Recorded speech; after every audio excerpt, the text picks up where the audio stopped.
வணக்கம். பொதுவாக யானையை அதிக நினைவாற்றல் கூடிய மிருகம் என்று சொல்லுவார்கள். யானை அறிவு, பலம், புத்திசாலித்தனம் என்பவற்றின் அடையாளமாக இருக்கின்றது.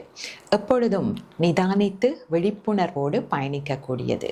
அதே நேரம் எலி அங்கும் இங்கும் சுற்றித் திரியும். இலக்குகள் எதுவும் இல்லை, உணவுக்கான திட்டம் எதுவும் இல்லை, கிடைத்த உணவை கூட முழுமையாக அவை உண்வதில்லை. எலி சஞ்சலமடைந்த கவனச்சிதறல்களுடன் அமைதியை இழந்த அவரது மனதை குறித்து நிற்கின்றது.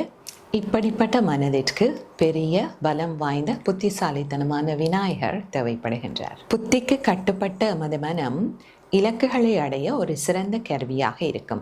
ஆகவே எமது வாழ்வை எப்பொழுதும் புத்தி வழிநடத்தட்டும், மனம் அல்ல. நன்றி.